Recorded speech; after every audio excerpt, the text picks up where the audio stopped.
আলোচনা করব সূরা ইখলাসকে আমার আল্লাহ কখন নাজিল করলেন। বন্ধু আমার নবী, আপনার নবী জনাবে মুহাম্মদুর রাসূলুল্লাহ সাল্লাল্লাহু আলাইহি সাল্লাম যতদিন পর্যন্ত ইসলামের দাওয়াত দেয় নাই ততদিন পর্যন্ত মুহাম্মদ ছিল মানুষদের কাছে ভালো, মানুষদের কাছে খুব ভালো ছিল, নেতাদের কাছে খুব ভালো ছিল। যখন আল্লাহর কথা বলছে, এক আল্লাহর ইবাদতের কথা বলছে, ওই সময়ের মানুষগুলো যখন কেউ বা দেবী দুর্গার পূজা, কেউ বা সরস্বতী, কেউ বা কালী, কেউ বা গাছের পূজা, কেউ বা মাছের পূজা, বন্ধু বিভিন্ন ধরনের পূজার ভিতরে যখন মানুষগুলো নিমজ্জিত হয়ে আছে, ওই সময়ের মধ্যে আমার আল্লাহ অন্ধকারের মানুষগুলোরে আলোর পথে আনার জন্য, জাহান্নামী মানুষগুলোরে জান্নাতের পথে আনার জন্য আমার আল্লাহ রব্বুল আলামিন বিশ্ব নবীর মাধ্যমে দাওয়াত দিয়ে দিলেন। নবীজি অন্ধকারের মানুষগুলোর আলোর পথে দিশা দেওয়ার জন্য আমার আল্লাহর পরিচয় দরকার। নবী হে, তাদেরকে আমি আল্লাহর পরিচয় দেন, তাদেরকে আমি আল্লাহ চিনাম। আমি আল্লাহকে যদি তাদের চিনাইতে পারেন তাহলে তারা অন্ধকারের পথ থেকে আলোর দিকে আসবে। বন্ধু গভীর মনোযোগ, নবীজি যখন দাওয়াত দেয়, ও মক্কাবাসীরা, তোমরা যে 360টা মূর্তির পূজা করো, কোনটা দেখা যায় যে কাঠের তৈরি, কোনটা বাঁশের তৈরি, কোনটার পাশাতে আবার বাঁশ দিছে। আপনাদের এলাকায় হিন্দু কম নাকি? আমাদের ওদিক প্রচুর হিন্দু। ওই জন্য নাম দেখেন না, ঠাকুরগাঁও, দেবীগঞ্জ, কালীগঞ্জ। হ্যাঁ, আমাদের ওদিক প্রচুর হিন্দু। লক্ষ্য করে দেখেন বাজার,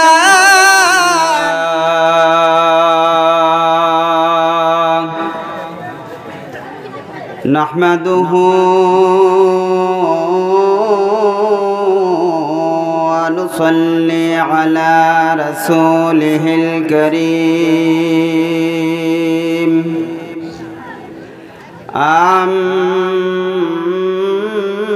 আম্মা বা'দ, ফাআউযু বিল্লাহি মিনাশ শাইতানির রাজীম। বিসমিল্লাহির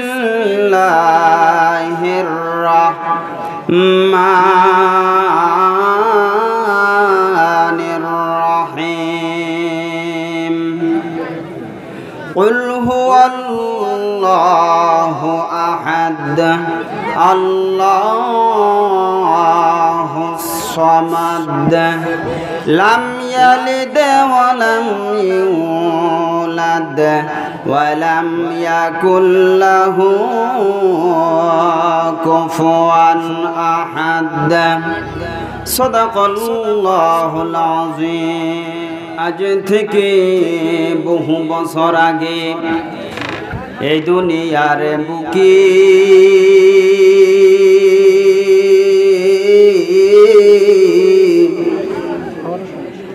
ইসলাম নাম ছিল না কোথাও কোনো মানুষের মুখে। মন্দিরে সব বাজিত ঘণ্টা, ছিল না আযান ধ্বনি।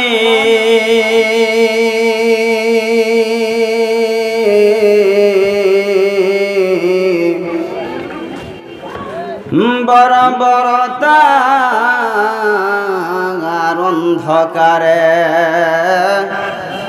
পৌঁছে আরব জাতি।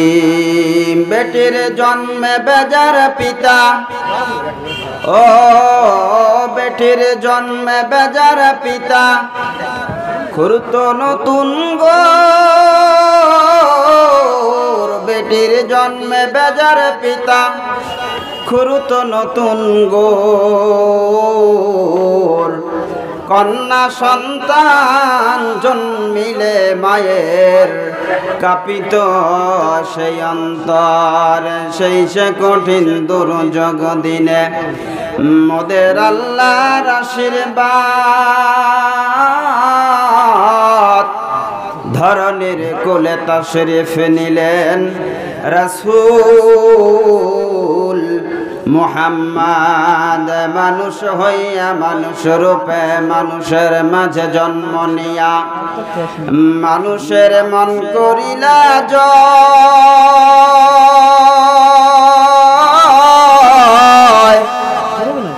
ভালোবাসা দিয়া কোরআন দিয়া হাদিস দিয়া অন্তর দিয়া মন্তর দিয়া নয়। একটু কালিমা পড়ি লা ইলাহা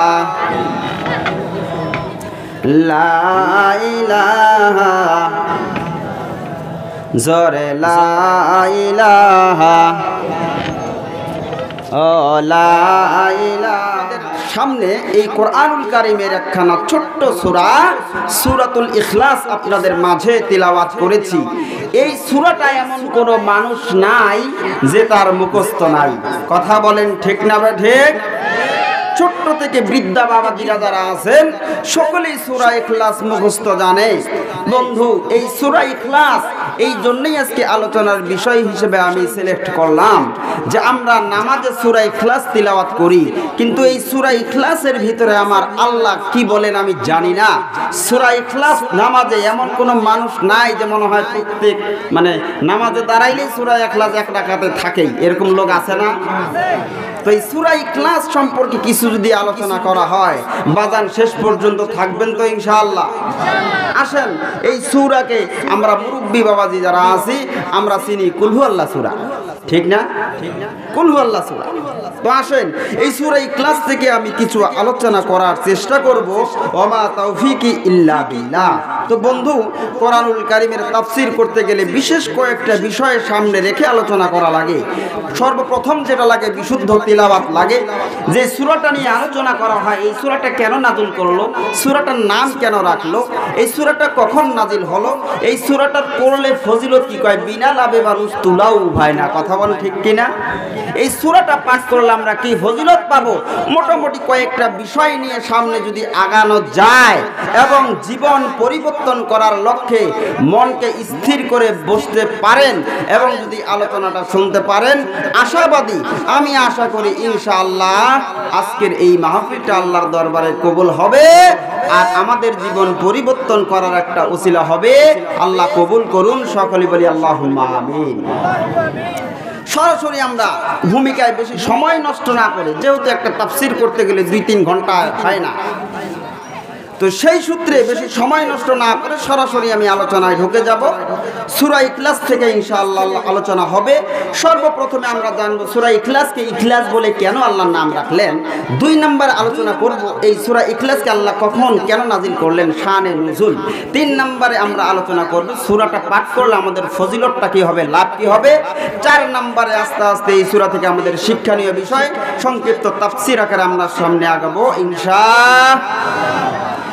আমার বন্ধুগণ, আমার বাবাজিরা, এই যুবক ভাই প্লিজ এদিক সেদিক নজর নাই। বাইরে যারা এখনো ঘোরাফেরা করতেছেন বন্ধু, প্লিজ এই মাহফিলে এসে বসে যাবেন। আজকের এই মাহফিলটা আমি আশা করি, আমি আল্লাহর কাছে আশাবাদী, যদি মনোযোগ সহকারে আজকের এই আলোচনাটা শুনতে পারেন বন্ধু, মুরব্বী বাবাজি,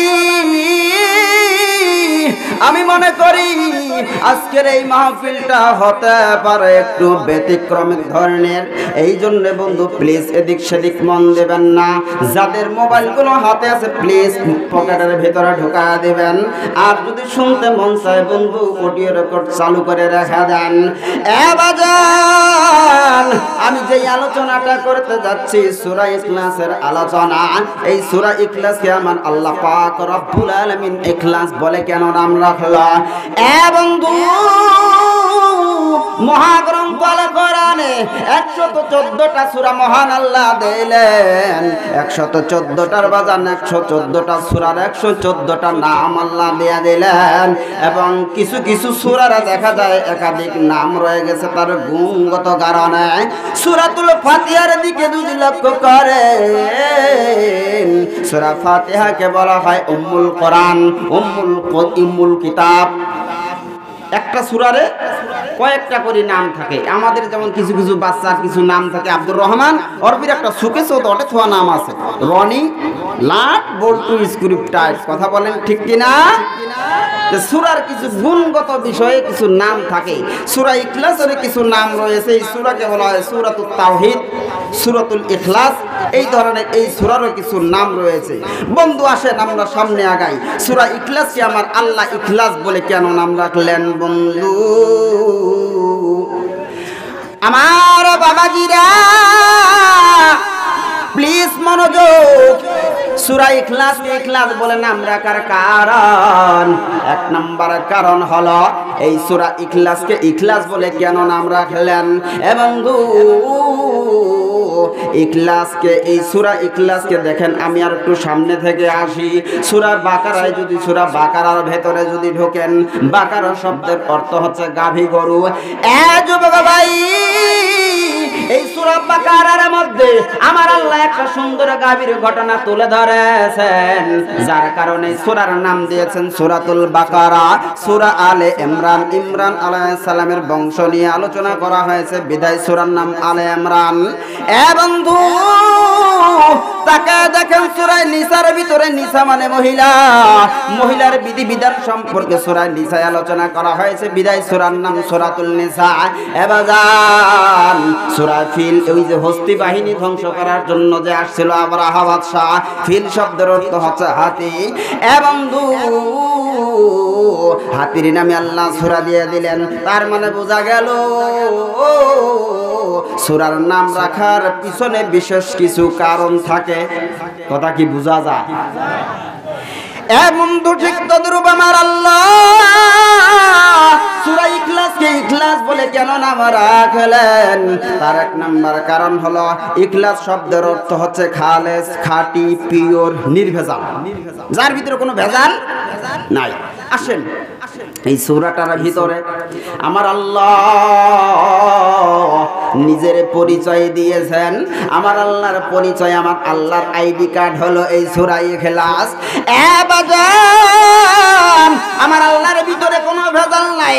আমার আল্লাহ হচ্ছে খালেস, খাঁটি, পিওর, নির্ভেজাল। আমার আল্লাহর ভিতরে যেহেতু কোনো ভেজাল নাই, আর এই সূরাটা হচ্ছে আমার আল্লাহর আইডি কার্ড, আল্লাহর পরিচয়, এই জন্য সূরার টাইটেল, সূরার নাম দিয়েছেন সূরা ইখলাস, নির্ভেজাল সূরা। জোরে বলেন সুবহানাল্লাহ, আর জোরে বলেন সুবহানাল্লাহ। কি ভাই পিছনের লোকিলা কন্যা কেন ভাই কখনে সুবহানাল্লাহ? এই জবান কা নাম নিচ্ছি কা যাই নিবে না, ওর মুখ তেরা লাইছে তো হইলে হইতে পারে। কথা কার জোরে বলেন সুবহানাল্লাহ। আর ওই সূরা ইখলাসকে আমার আল্লাহ কখন নাজিল করলেন? বন্ধু আমার নবী, আপনার নবী জনাবে মুহাম্মদুর রাসূলুল্লাহ সাল্লাল্লাহু আলাইহি ওয়াসাল্লাম যতদিন পর্যন্ত ইসলামের দাওয়াত দেয় নাই, ততদিন পর্যন্ত মুহাম্মদ ছিল মানুষদের কাছে ভালো, মানুষদের কাছে খুব ভালো ছিল, নেতাদের কাছে খুব ভালো ছিল। যখন আল্লাহর কথা বলছে, এক আল্লাহর ইবাদতের কথা বলছে, ওই সময়ের মানুষগুলো যখন কেউ বা দেবী দুর্গার পূজা, কেউ বা সরস্বতী, কেউ বা কালী, কেউ বা গাছের পূজা, কেউ বা মাছের পূজা, বন্ধু বিভিন্ন ধরনের পূজার ভিতরে যখন মানুষগুলো নিমজ্জিত হয়ে আছে, ওই সময়ের মধ্যে আমার আল্লাহ অন্ধকারের মানুষগুলোরে আলোর পথে আনার জন্য, জাহান্নামী মানুষগুলোরে জান্নাতের পথে আনার জন্য আমার আল্লাহ রাব্বুল আলামিন বিশ্ব নবীর মাধ্যমে দাওয়াত দিয়ে দিলেন। নবীজি অন্ধকারের মানুষগুলোর আলোর পথে দিশা দেওয়ার জন্য আমার আল্লাহর পরিচয় দরকার। নবী হে তাদেরকে আমি আল্লাহর পরিচয় দেন, তাদেরকে আমি আল্লাহ চিনান। আমি আল্লাহকে যদি তাদের চিনাইতে পারেন, তাহলে তারা অন্ধকারের পথ থেকে আলোর দিকে আসবে। এবং গভীর মনোযোগ, নবীজি যখন দাওয়াত দেয়, ও মক্কাবাসীরা তোমরা যে 360টা মূর্তির পূজা করো, কোনটা দেখা যায় যে কাঠের তৈরি, কোনটা বাঁশের তৈরি, কোনটার পাশাতে আবার বাঁশ দিছে। আপনাদের এলাকায় হিন্দু কম নাকি? আমাদের ওদিক প্রচুর হিন্দু। ওই জন্য নাম দেখেন না, ঠাকুরগাঁও, দেবীগঞ্জ, কালীগঞ্জ, হ্যাঁ আমাদের এদিক প্রচুর হিন্দু। লক্ষ্য করে দেখেন যখন দাওয়াত দেয় যে এক আল্লাহর ইবাদত করতে হবে, এই ধরনের 365 360 এইলার ইবাদত করা চলবে না। আমার বন্ধু দুইটা শানে নজুল আসছে, হযরতে আব্বাস রাদিয়াল্লাহু তাআলা আনহু থেকে আসছে, নাজরান একটা জায়গার নাম। এই জায়গা থেকে 7 জন খ্রিস্টান এসে নবীজিকে বলতেছে, নবীজি আপনি যে এক আল্লাহর ইবাদত করতে বলেন, আপনার আল্লাহ কিসের তৈরি? আপনার আল্লাহ খায় কি খায় না? আমাদের আল্লাহ, আমাদের ভগবান, আমাদের দেবদেবী কোনটা স্বর্ণের তৈরি, কোনটা মাটির তৈরি, কোনটা পাথরের তৈরি। নবী ওগো মুহাম্মদ, তুমি যে আল্লাহর কথা বলো, তোমার আল্লাহ কিসের তৈরি, মাটির না কাঠের? তোমার আল্লাহ খায় কি খায় না, পান করে কি পান করে না? এ বন্ধু আরেকটা শানে নজুল আসছে, আরেকটা হাদিস আসছে। এই হাদিসটা হলো হযরতে আনাস থেকে, যে খাইবার নামক স্থান থেকে কয়েকজন মানুষ আইসা নবীজিকে ডাক দিয়ে বলে, নবী ও মুহাম্মদ, তুমি যে আল্লাহর কথা বলতেছ, তুমি যে আল্লাহর এক আল্লাহর ইবাদতের কথা বলতেছ, বলো না তোমার আল্লাহ কিসের তৈরি? এ বন্ধু আমার আল্লাহ পাক রব্বুল আলামিন এদের জবাব দেওয়ার জন্য সূরা ইখলাস নাজিল করে দিলেন। জোরে বলেন না সুবহানাল্লাহ। তাহলে সূরা ইখলাসকে ইখলাস বলে কেন নাম রাখলো, আর সূরা ইখলাস কখন নাজিল হলো, দুইটা বিষয় আমাদের কাছে ক্লিয়ার হয়ে গেল তো ইনশাআল্লাহ। এবার আসেন সামনে, এই সূরা ইখলাস পাঠ করলে আমার লাভটা কি? লাভ ছাড়া তো বাঙালি কিছু বুঝে না, ঠিক না বলেন? এমন একটা লাভ আজকে বলে দিয়ে যাব, এই লাভটা যদি আপনারা নিয়ে না যান তাহলে মাহফিলে আসা বেকার হয়ে যাবে। এই যে মনে করেন যে কাজ কাম করতেছে না তো কিছু দুনিয়াদারি, সব তো বড় লোক হওয়ার ধান্দায়, কথা ঠিক না বে ঠিক? বড় লোক হওয়ার ধান্দায় না, বড় লোক হওয়ার একটা আমল সূরা ইখলাস থেকে যদি আজকে আমি বলে দিয়ে যাই, লস হবে না লাভ হবে? যে আমলটা আজকে শিখা দিয়ে যাব সূরা ইখলাস থেকে, এই আমলটা যদি করতে পারেন তাহলে ইনশাআল্লাহ আপনারা বড় লোক হতে পারবেন। আমলটা জানার শোনার দরকার আছে না নাই? ইনশাআল্লাহ আমি এই আলোচনাটা আপনাদেরকে করে দিয়ে যাব। শেষের দিকে মনে না থাকলে একটু মনে করাই দিন যে হুজুর বড় লোক হওয়ার আমলটা কিন্তু কয়ায় যাবার নাকি আজকে পারবেন না ইনশাআল্লাহ। এই সূরা ইখলাসের কয়েকটা ফজিলত বলেই সামনের দিকে আগাবো। আমার বন্ধুগণ, আমার বাবাজিরা, এই যুবক ভাই, আমার নবীজি মদিনার মধ্যে একটা মসজিদের নাম হলো মসজিদে কুবা। মসজিদে কুবার মধ্যে নবীজি একজন ইমাম নিয়োগ দিয়ে দিলেন। ইমাম সাহেব যখন নামাজ পড়ায় বাজান, ইমাম সাহেব যখন নামাজ পড়ায় ফজরের নামাজ আর মাগরিবের নামাজ আর ইশারের নামাজ তো জোরে জোরে পড়ে। কেরাত জোরে পড়ে না? না আপনাদের এদিকে আসতে পড়ে? জোরে পড়ে তো। আর জোহর আর আসর কেরাত আসতে পড়ে। লক্ষ্য করে দেখেন, ইমাম সাহেব যখন নিয়োগ দিলেন তখন ইমাম সাহেব একটা কাজ কি করে, এই যখন জোরে জোরে কেরাত পড়ে, এই প্রত্যেক রাকাতে সূরা ফাতিহার পরে যে সূরা মিলায়, তারপরের দিয়ে শেষের দিয়ে সূরা ইখলাস পড়ে।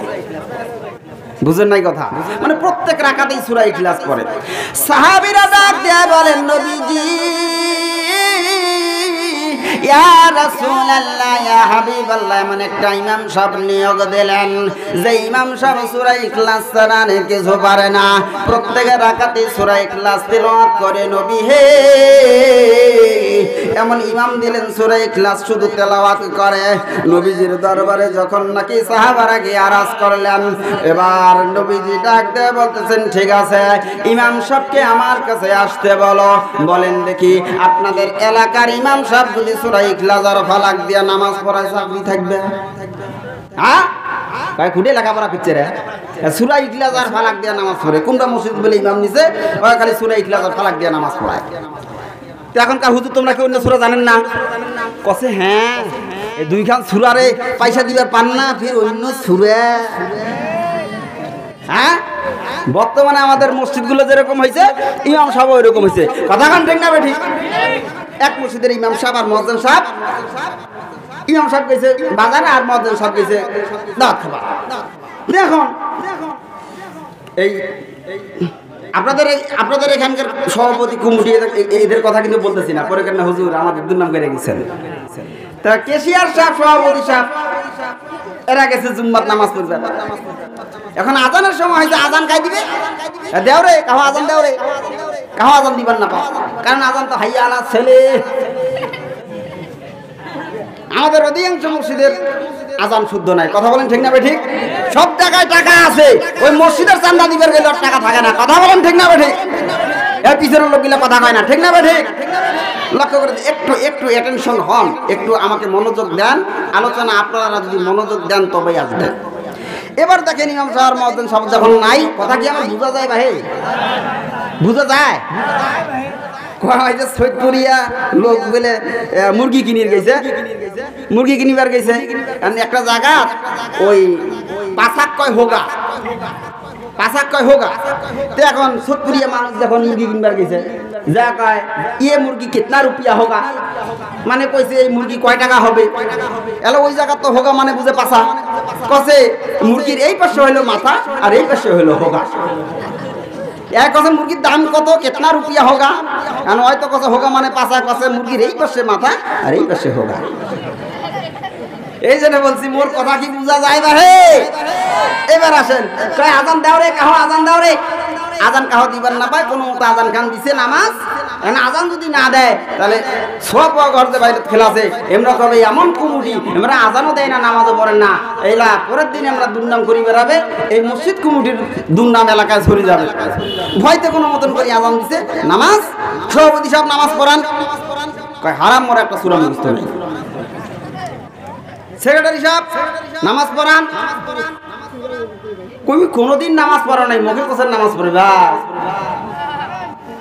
সেক্রেটারি সাহেব ঝাঁপি উঠি কথা, যদি মাগরিবের আসরের নামাজ হইলে আমি পড়াবার পারবো, হয় মাগরিবের নামাজ পড়ার পারবো, মানে আসরের নামাজ মনে মনে, আর মাগরিবের নামাজ সূরা পড়িন না, মাগরিবের নামাজ পড়ার না, আসরের নামাজ হইলে পড়া যাবে। এই হইল আমাদের মসজিদ কমিটির অবস্থা। ওই কিছু কিছু মসজিদে দুরালা আছে, কিন্তু এলা ইমাম সাহেব আর মুয়াজ্জিন সব জালে খায়। আপনাদের এলাকায় কিন্তু নাই, পরে কন না হুজুর জালালি হুজুর আসি, হ্যাঁ আমার দুর্নাম করে দিছে। কয় হুজুর আমার মুয়াজ্জিন সাহেবের পিছনে নামাজ পড়া যাবে না, নাই কেন পিছনে পড়া না যায়, সামনে পড়বেন? হ্যাঁ না হুজুর জানবার জন্য আসবে। কেন কি করছে?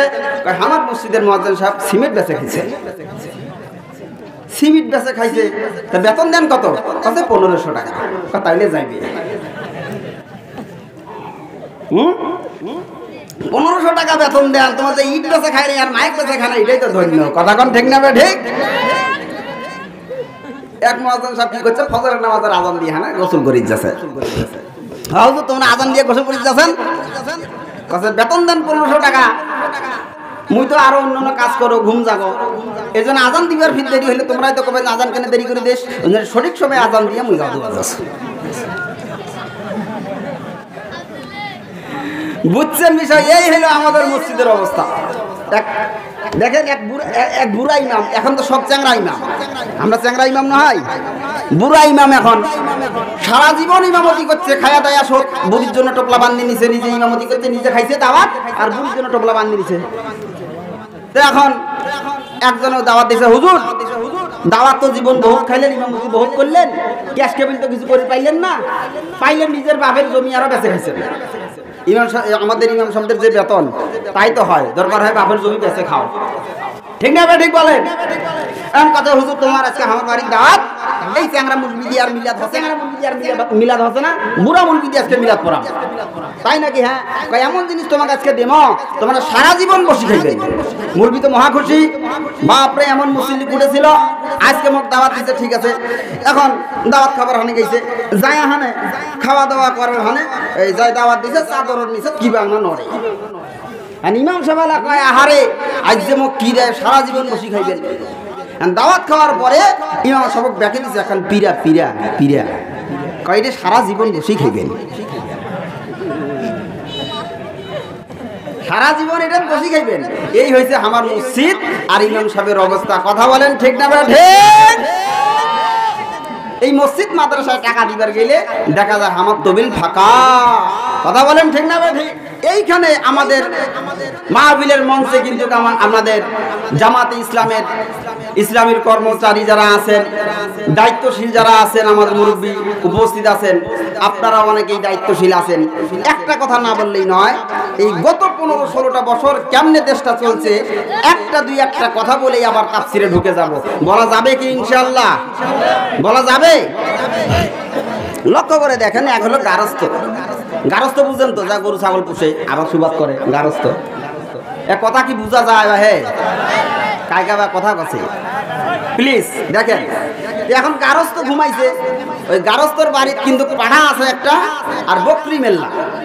রাত যখন গভীর হয়েছে, পাঠা বকরি গরুর জায়গায় ওই জায়গায় ভদভদানি অটে দিছে। এখন গারস্থ উঠি ঘুম ভাঙি গেছে, কিরে কিন্তু অত্যাচার নাগাইছি, নাঠি একখান নাকি মাথার দিছে ডাং, এই ওরকম কেন নাগাইছি, মাথা হাট করে যায় শুচ্ছে। এখন গারস্থ আসে শুছে, আবার কিছুক্ষণ পরে আবার ভদভদানি উঠেছে, তামল লাগে। গারস্থ তো মেজাজ গরম, বেলের একখান নিছে, নিয়ে কাছে তো গায়ে সাইজ হবে, তো পাড়া গিরিয়াস ব্যাগে যায়া পড়া কান ধরি বেঁকে আনিয়া পারি ফেলাইয়া পাও খসি ধরিয়া এখানে ফাইছে। ফারি দেখে হা বিসি নাই, আল্লাহ কি হল, আল্লাহ বেলে কি হল, বিসি নাই, পাঠা ভান্ন বিসি নাই। পাঠার জায়গায় খাড়া হয়ে আছে, বকরি গিলা ফাইছে। গত 15-16 বছর যাবত নিজের পাঠা গিলাট পাঠার জায়গায় রাখছে, আর অন্যের বকরি গিলাট ধরছে আর ফাইছে। কথা কান ঠিক না বেঠে?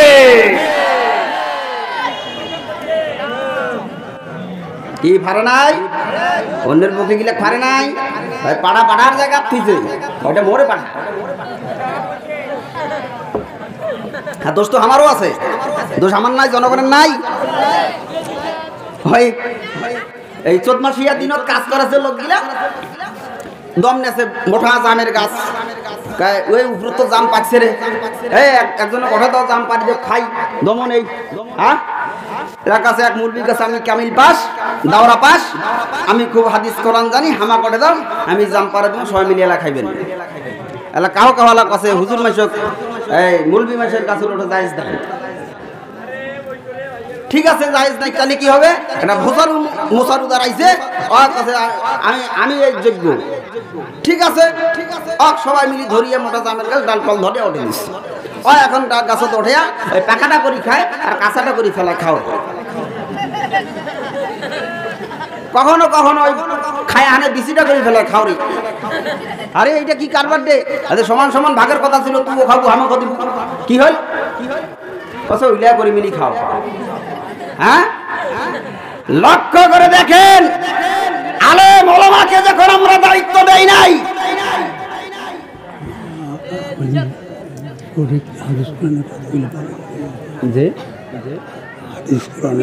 জি জি জি জি আমি ঢুকবো জি ঢুকবো, আলোচনায় ঢুকবো,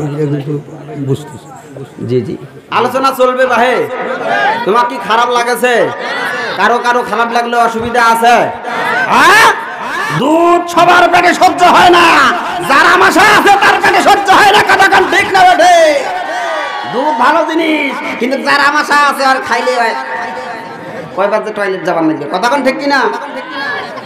কোরআনের কথা, হক কথা সবার সহ্য হয় আমার বন্ধুগণ। তাহলে গাছত যদি আমরা মশারি উঠাই, তাহলে তো বিছিলাই খাবার লাগবে। কথা কান ঠিক না ঠিক? আলেম দেখি জ্ঞানী লোক যদি গাছত ওঠান, তাহলে জাম পাকালায় খাবার পাইবেন। কথা কান ঠিক না ঠিক? আওয়াজ করে বলেন ঠিক কিনা? এই জন্য এই কোরআনের পক্ষে যদি থাকতে পারেন, কোরআনকে যদি রাষ্ট্র ক্ষমতায় বসাতে পারেন, তাহলেই ভালো জামের আশা করা যায়, অন্যথায় নয়। কথা কান ঠিক না ঠিক? ওই যে মসজিদের ইমাম সাহেব সূরা ইখলাস শুধু তেলাওয়াত করে, বন্ধু আজকের ইমাম সাহেব যদি শুধু সূরা ইখলাস দিয়ে নামাজ পড়াইতো, পাতি নেতা রাজা বলতো ইমাম সাহেব তোর চাকরি আজকে নট। কথা বলেন? এরকম প্রত্যেক মসজিদে আছে এই গিরিঙ্গিবাজ মুসল্লি। কথা বলেন? ইমাম সাহেবরা ভালো করেছি এই এলাকায়। ইমাম সাহেবের বিরুদ্ধে কখনো যাইয়েন না বাবা, হাত পা ধরি কই। ইমাম সাহেবের ভুল হইলে বুঝাই কইেন, বিরুদ্ধে যাইয়েন না, জীবন ধ্বংস হয়ে যাবে। আমার বাবাজি বিশ্ব নবীজিকে যখন নাকি সাহাবারা গিয়ে বললেন ইয়া রাসূলুল্লাহ ইয়া হাবিবাল্লাহ, এমন ইমাম দিলেন, ইমাম সাহেব সূরা ইখলাস দিয়ে নামাজ পড়ায়, নবীজি ডাক দিয়ে বলেন ইমাম সাহেব আসো না রে আসো, তোমার ব্যাপারে অভিযোগ করা হয়েছে, কারণ কি তুমি কি সূরা ইখলাস ছাড়া অন্য কিছু পারো না? সাহাবী ইমাম সাহেব ডাক দিয়া বলে নবী গো, সূরা ইখলাসের মধ্যে আমি আল্লাহর পরিচয় পাই, সূরা ইখলাসের মধ্যে আল্লাহর পরিচয় আছে, আল্লাহর পরিচয় আছে, এই জন্য সূরা ইখলাস আমার ভালো লাগে, এই জন্য প্রত্যেকের রাকাতে আমি সূরা ইখলাস তেলাওয়াত করি। নবীজি ডাক দিয়া বলে ইমাম সাহেব তোর চাকরি যাবে না, তোর চাকরি আরো মজবুত হলো। শোনো শোনো, তুমি যে সূরা ইখলাসকে ভালোবাসো, এই জন্য মহান আল্লাহ তোমাকে ভালোবাসে, ভালোবাসা তোমাকে জান্নাতে একটা ঘর বানায়া দেবে। আর জোরে বলেন না সুবহানাল্লাহ। এই যুবক ভাই লক্ষ্য করে দেখেন, যারা নাকি সূরা ইখলাস একবার পাঠ করবে, আমার আল্লাহ পাক রব্বুল আলামিন কোরআনুল কারীমের 3 ভাগের 1 ভাগ তিলাওয়াত করার সওয়াব তার আমলনামায় লিখে দেয়। ওরে আল্লাহ, মানে লোকে নাই, জোরে কোন সুবহানাল্লাহ। 2 বার পাঠ করলে 2 ভাগের 1 ভাগ, 3 বার পাঠ করলে 3 ভাগে, তাহলে 3 বার পাঠ করলে 1 খতম। হ্যাঁ, 3 বার পাঠ করলে, কথা কি বোঝেন? 3 বার পাঠ করলে 1 খতমের সওয়াব। মুরগি মাংস দাওয়াত দিবেন, গরুর গোশত দিয়ে দাওয়াত দিবেন, খাওয়ার পরে 500 টাকা হাদিয়া দিবেন, এমন ভাবে দোয়া করে দিছে, দোয়া কবুল হইতেও পারে নাও হইতে পারে। কথা ঠিক না বেঠে? আর যদি আপনি সূরা ইখলাস 3 বার পড়লেন, মায়ের জন্য দোয়া করবেন, বাপের জন্য দোয়া করবেন, কারেন্টের মতো কবুল হয়ে যাবে। কথা কোন ঠিক না বেঠে? এই জন্য কি ইমাম সাহেব দাওয়াত দিয়ে বন্ধ করে দিবেন যে জালালি হুজুর আসিয়া ইমাম সাহেবের দাওয়াত খান খাইছে? হ্যাঁ, ইমাম সাহেবের দোয়া কবুল হবে, আল উলামা ওয়ারাসাতুল আম্বিয়া, ঠিক আছে, কিন্তু মা বাবার দোয়া, সন্তান যখন দোয়া করবে সেই দোয়াটা আগে কবুল হয়ে যায়। কথা বলেন ঠিক না বে ঠিক? সামনে আরো কিছুক্ষণ চলে থাকবেন তো ইনশাআল্লাহ, পালাবেন না তো? আমার বন্ধুগণ, আমার বাবাজিরা, প্লিজ এদিক সেদিক নজরে নাই। এই যে সামনে রমজান মাস আসতেছে বাজার, কত রমজান মাস ওই মার সাথে চেহারি করলাম, কত রমজান মাস ওই বাবার সাথে ইফতারি করলাম। এ বন্ধু জানি না রে কার মা নাই কার বাবা নাই। এ বন্ধু, যেই মা তোমারে সেহরি খাওয়া শিখাইলো, যেই মা যেই বাবা তোমারে ইফতারি করা শেখাইলো, এ বন্ধু ওই মায়ের কবরে এই কচি হাত দ্বারা কারা কারা মাটি দিছেন, একটু হাতগুলো একটু দেখান না বাবা, কারা কারা মা বাবার কবরে মাটি দিছেন, কারা কারা? অনেক মানুষ মা বাবার কবরে মাটি দিছেন, হাত নামান। এবং 2 লক্ষ্য করে দেখবেন, প্লিজ মনটাকে একটু নরম করে দেবেন। এ বাজান, ওই মায়ে ওই বাবাই আমার আপনার জন্য কত কষ্ট করেছে। সন্তান যখন মাদ্রাসায় পড়ে, এ বন্ধু মা ভালো মাছটা খায় না, বলে আমার সন্তান আসবে, আমার সন্তানকে ছেড়ে এই ভালো মাছটা আমি খাইতে পারি না। এ বন্ধু বাবাই কষ্ট করেছে, বাবা কত কষ্ট করেছে সন্তানের জন্য। বন্ধু আপনি টের পান না? যারা বাবা হয়েছেন যুবক ভাইয়েরা, তাদের লক্ষ্য করে বলতেছি, যতক্ষণ পর্যন্ত কেউ বাবা হবা না ততক্ষণ পর্যন্ত বুঝে আসবে না তোমার বাবাই তোমার কতটা মহব্বত করেছে, কতটা ভালোবাসছে। বন্ধু আপনার যখন সন্তান হয়, সন্তানটারে ঠোঁটে চুমা দেন, হাতে চুমা দেন। সন্তানটা যখন ঘন ঘন ঘন ঘন কথা বলে, ঠোঁট নাড়ায় লড়ায় কথা বলে, বন্ধু তখন কিন্তু আমাদের সকলের ভালো লাগে। কথা কোন ঠিক কিনা? বন্ধু লক্ষ্য করে দেখেন, আমি একটা ঘটনা বলবো, কোন কোরআন হাদিস নয়, একটা ঘটনা আপনাদেরকে শিক্ষার জন্য বলতে চাই। এই যে শীতের দিনে ঘরের বাইরে উঠানের মধ্যে একটা মাদুরি বিছাইয়া, একটা সব বিছাইয়া, চাটাই বিছাইয়া, বৃদ্ধা বাবা এই চাটার মধ্যে বৈশা বৈশা রত হয়। সন্তানকে ডাকতে বলে, বাবা আয় না আমার কাছে একটু বস না, দুই একটা গল্প করি। বন্ধু এখন বড় হয়ে গেছ, মাকে সময় দেওয়ার মতো সময় তোমার হাতে নাই, বাবাকে খেদমত করার সময় তোমার হাতে নাই। কিন্তু বন্ধু তুমি আমি যখন ছোট ছিলাম তখন কিন্তু ওই বাবা কত না সময় আমার দেশে। সন্তান যখন কথা বলছে বাবার ততই ভালো লাগছে। বন্ধু আমার মা আমার বাবাই আমার জন্য দোয়া করছে। বন্ধু বিধায় আপনাদের সামনে আজকে কোরআনের কথা বলতে পারতেছি। বন্ধু আমার কোনো যোগ্যতা নাই, বাবা একমাত্র মা বাবার দোয়ার কারণে, আমার মায়ের দোয়া করেছে, আমার বাবাই দোয়া করেছে।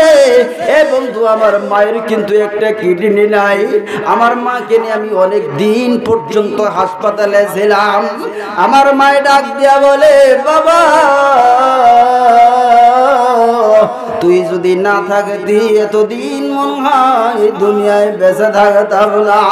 আমার বাবাই আমার জন্য দোয়া করে রে বন্ধু। ও বাবা তুমি যদি না থাকতা, আমার বাবা আইসিইউতে অনেক দিন যাবত ভর্তি ছিল। আমার বাবাও দোয়া করে, বাবা রে তুই যদি না থাকতি মনে হয় এতদিন দুনিয়ার আলো দেখতাম না। বন্ধু ওই মা বাবার কাছে কত দোষ করালাম, বাজান মাকে ধমক দিলাম। আল্লাহ বলতেছেন মাকে ধমক দিবা না, কষ্ট দেবা না। আমরা সেই মাকে কত গালি দিলাম, ধমক দিলাম। বন্ধু যে ঘটনাটা বলতেছিলাম, সন্তান যখন বাবার কাছে আইসা বলে, বাবা কি বলেন? ওই যে বাবায় ডাক দিয়ে বলে, উঠানের মধ্যে একটা নারিকেল গাছ ছিল। এবার বাবায় ডাক দিয়ে বলে, বাবা রে নারিকেল গাছের মধ্যে একটা পাখি দেখা যায়, ওইটা কি পাখি? সন্তান ডাক দিয়ে বলে, বাবা ওইটা হলো কাক পাখি। এবং বাবা যখন কথাটা বারে বারে বারে বারে 2, 4, 5 বার বলছে, সন্তান ডাকতে বলে, বাবা বুড়া হইলা এখনো বুঝি তোমার হুশ হইল না? একটা কথা কয়বার বলে, ওইটা হলো কাক পাখি। এবার বাবাই 2 চোখের পানি ছাড়া দিছে, ছাড়া দিয়া ডাক দিয়ে বলে, বাবা রে ওই যে সুকেসের মধ্যে আলমারির মধ্যে একটা ডায়েরি আছে, একটু দয়া করে নিয়ে আসো। এবার সন্তান যখন ডায়েরিটা নিয়ে আসলো, ডায়েরি নিয়ে আসার পর এবার সন্তানরা বলে, সন্তান ডায়েরি খোল।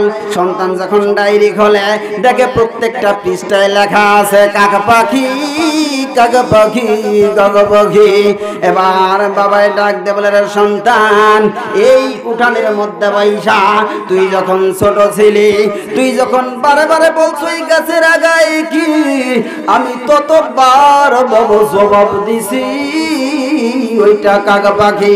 তুই যতবার তুই নরম ঠোঁট দিয়া বলছো আমাকে ভালো লাগছে, তুই যতবার বলছো আমি ততবার জবাব দিছি, তুই যতবার বলছো ততবার লেখা রাখছি।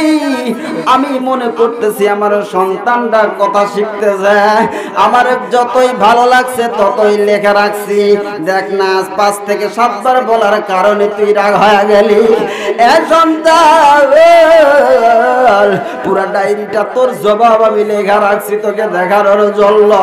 সন্তান ভুল বুঝিয়া বাবার হাত ধরিয়া কান্দে, বাবা ভুল করেছি মাফ করে দাও।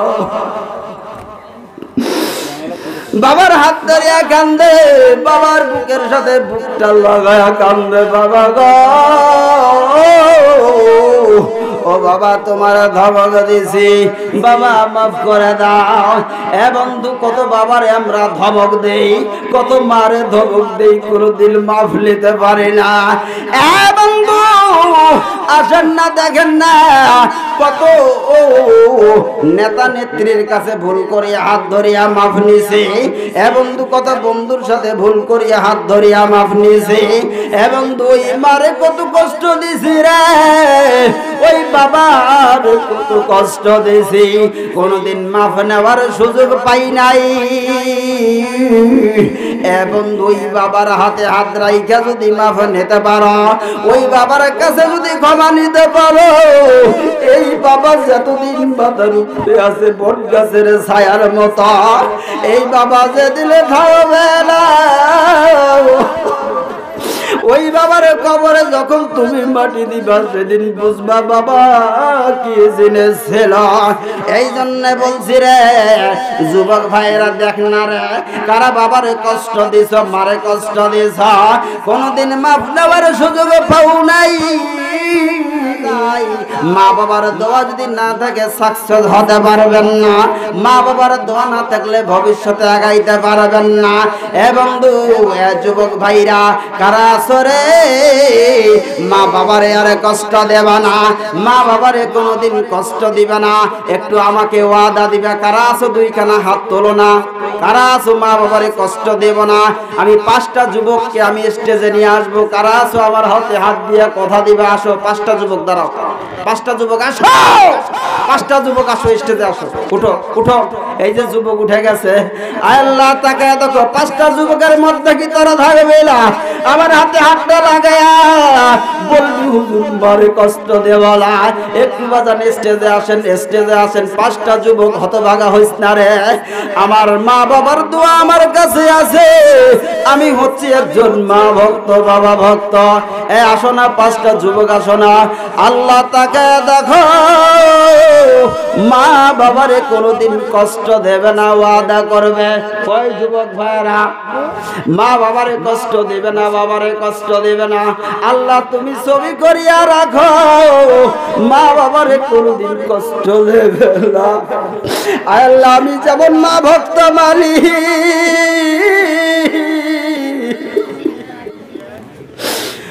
মাহফিল করছি বাবা, সন্তানগুলো বাবারে ধরিয়া ধরিয়া এমন ভাবে কাঁদছে মনে হয় জীবনে এইভাবে কাঁদে না।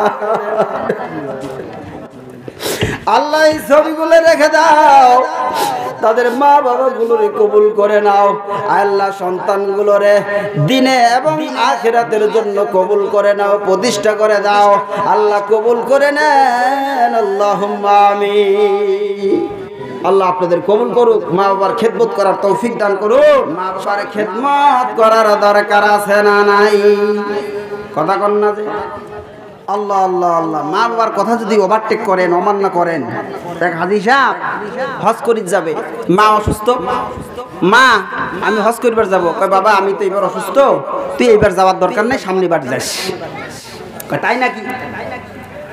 মা অসুস্থ, মা ভালো হয় না, 1 বছর পার হয়ে গেল, পরের বছর যাবে, পরের বছরও হজ যাওয়া হলো না, 3য় বছরও মা মারা যায় না, হজও আর যাইতে পারে না। আরে তোর মার মুখের দিকে তাকাবি তো আল্লাহ হজের সওয়াব দিয়ে দিবে। কথা কোন ঠিক না বেঠে? তোর হজ তো বাড়ি, টাকা খরচ করিয়া বাবার দরবারে যাস, বাবা দেখে মার খবর নাই, এরকম লোক আছে না নাই? হজ তো বাড়ি, মা বাবার খেদমত নাই, কাপড় নাই, চোপড় নাই, ওই যে বাবার লাল শালু। কথা বলেন ঠিক না বেঠে? বন্ধু আমার বাবাজিরা, আমি আপনাদেরকে সূরা ইখলাসের যে বিশেষ আমলটা বাজান বলে দেয়া যাব। প্লিজ প্লিজ দেখেন, লক্ষ্য করেন, আর কয়েকটা মিনিট। বন্ধু এই যে আপনাদের দারুস সুন্নাহ মাদ্রাসা, এই মাদ্রাসা একদিন আপনারা পক্ষে সাক্ষী দেবে। এবার এই দুনিয়াতে যাই রেখা যাবেন না কেন, 100 বছর আগে আপনি যে সম্পদ ভোগ করতেছেন, এই সম্পদের মালিক কে ছিল আপনি জানেন না। 100 বছর পরে এই সম্পদের মালিক কে হবে তাও আপনি জানেন না। এ বন্ধু, আল্লাহ পাক রব্বুল আলামিন মানুষ বানাইছেন মাটি দ্বারা, আগুন দ্বারা, পানি দ্বারা, বাতাস দ্বারা। মাটির একটা গুণ হলো কৃপণতা। এ বন্ধু, মাটির ভিতরে সব আছে, সব ফসল আছে, সোনাগায় নাম হীরামানি মুক্ত অনেক সম্পদ মাটির ভিতরে লুকায়িত। শুধু তাই নয়, আমরা যে আবাদ ফসল করি, মেহনত করার পর মাটি থেকে আমরা পাই, মাটির ভিতরে সব আছে। যেহেতু আমার আল্লাহ আমাদেরকে বানাইছে, এই জন্য আমাদের ভিতরে একটা কৃপণতা ভাব আছে। এই জন্য বলবো বন্ধু, যেই বাবাই তোমার সম্পদ দেয়া গেল, যেই মায়ে তোমার সম্পদ দেয়া গেল, এই যে সামনে রমজান মাস, তাকে দেখো না, একটু খেয়াল করো না। যার মা নাই খেয়াল করো না। কত মার সাথে ইফতারে করলাম, মা ডাক দিয়ে বলে, বেটা রে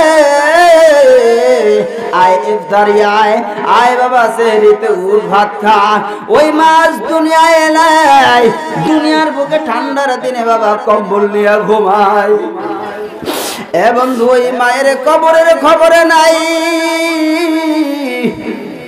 যেই বাবাই মাথার গাম পায়ে ফেলিয়া অনেক সম্পদ পজিশন আমাদের ঘরে দেয়া গেল। এ বন্ধু, গরমের দিনে ফ্যান নিয়া ঘুমাই, বাবা ওই কবরে কেমন আছে জানি না। এ বন্ধু, যদি ওই কবরে মাকে ভালো রাখতে চান, যদি বাবাকে ভালো রাখতে চান, দানের বিকল্প কোনো কিছু নাই। সদকায়ে জারিয়া যখন করবেন, মার জন্য বাবার জন্য যখন দান করবেন, আল্লাহ পাক রব্বুল আলামিন দানের উসিলা করিয়া এ বন্ধু মা বাবার কবরখানির জান্নাতের বাগান বানায়া দিবে। সুবহানাল্লাহ বলে। এক আল্লাহর ওলি স্বপ্নে দেখতেছে একজন গ্রামের মুরব্বী মারা গেছে। স্বপ্নে দেখে জাহান্নামের ভিতরে জ্বলে।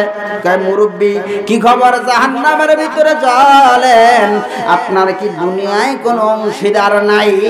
কয়, না কেউ নাই, একটা আছে মেয়ে, তাও মেয়েটা হলো বাজারিয়া মেয়ে, নষ্টা মেয়ে। এ বন্ধু, কয় হুজুর দেখেন না, আমার মেয়ের কাছে যান, যদি আমার মেয়ে আমার জন্য কোনো কিছু দান করে, কোনো সাদকা করে, আমার আল্লাহ হতে পারে আমার কবরের আযাব মাফ করে দেবে। আল্লাহর ওলি ডাক দিয়া খুঁজতে যখন নাকি ওই মহিলাকে খুঁজে পাইছে, দেখে ওই মহিলা পুকুরের মধ্যে গোসল করে। ডাক দিয়ে বলতেছে, ও মেয়ে, তোমার বাবাকে আমি স্বপ্নে দেখেছি, কবরের মধ্যে খুব কষ্টে আছে। তুমি যদি তোমার বাবার জন্য কিছু দান করতে পারো, তোমার বাবার কবরটাকে আমার আল্লাহ জান্নাতের টুকরা বানা দেবে। এবার মহিলা, বাজারিয়া মহিলা, হুজুরের কথায় পাত্তা না দিয়া এক চোল পানি হাতে উঠায় নিয়া হুজুরের দিকে ছড়ে মারছে এবং বলছে, যাও, এটা আল্লাহ রাস্তায় দান করে দিলাম। এবার হুজুর টিটকারি মনে করিয়ে চলেছে, কি না আমাকে অপমান করলো। পরের দিন রাত্রে বেলায় যখন স্বপ্নে দেখে ওই যে মুরব্বী জাহান্নামের ভিতরে দেখেছি, সেই মুরব্বী আজকে জান্নাতের ভিতরে দেখা যায়। সুবহানাল্লাহ বলে। মুরব্বীকে ডাকতে বলে, বাবা, গত রাতকে আপনাকে দেখলাম জাহান্নামের মধ্যে, আজকে কেন আপনি জান্নাতে, কারণ কি জানবার চাই? আমার মেয়ের কাছে গেছিলেন, আমার মেয়ে দান করছে, বিদায় দানের উসিলায় আমার আল্লাহ জান্নাতি, আমার কবরটাকে জান্নাতের বাগান বানায় দিছে। আল্লাহর ওলি ডাকতে বলে, না তোমার মেয়ে তো কোনো দান করে নাই। কয়, হুজুর ওই যে এক চুল পানি নিয়ে যদি আপনার দিকে ছড়ে মারছে, বলছে এটা আল্লাহর রাস্তায় দান করে দিলাম। এবং একটা পিঁপড়া, আল্লাহর ছোট্ট মাখলুক, পানি পানি বলে চিৎকার করে। ওই যে আমার মেয়ে যখন পানি ছুঁড়ে মেরেছিল, এক ফোঁটা পানি ওই পিঁপড়ার মুখে যাওয়ার কারণে আমার আল্লাহ কবুল করে নিয়া আমার কবরখানির জান্নাতের বাগান বানায়া দিছে। সুবহানাল্লাহ বলে। তাহলে দানের দরকার আছে বাজান। মা বাবার জন্য কে কয়জন দান করে, তাহলে নিজের দানটা তো নিজেই করে যাওয়ার দরকার। আপনার সন্তান আপনার জন্য কি দান দেবে? আপনার মা মারা গেছে, কয়দিন মাকে স্মরণ করেন, কয়দিন বাপক স্মরণ করেন? আপনি যদি মারা যান আপনাকে কয়দিন পরে ভুলে যাবে মানুষ, আপনার সন্তানেরও আপনার স্মরণ করবে না। এই জন্য নিজের কবরের সামানা নিজে নিয়েই কবরে যাওয়াই হলো বুদ্ধিমানের কাজ। কথা বলেন ঠিক না বে ঠিক? কোরআনকে যদি ভালোবাসতে পারেন, মাদ্রাসাকে যদি ভালোবাসতে পারেন, এই কোরআনের ভালোবাসায় যদি দান সদকা করতে পারেন, এটাই হলো আপনার পুঁজি, এটাই হলো আপনার পুঁজি। প্লিজ আপনাদের মনগুলো একটু নরম করবেন। কোরআনের জন্য আপনাদের কাছে আমি হাত বাড়াবো, এই জন্য কিছু ফজিলত বলতেছি যে কেন দানগুলো করবেন, কেন দানগুলো করবেন। এই কোরআনের পাখিরা আপনাদেরকে ডেকে ডেকে ডেকে ডেকে জান্নাতে নিয়ে যাবে, আহ্বান করে নিয়ে যাবে। সুবহানাল্লাহ বলে।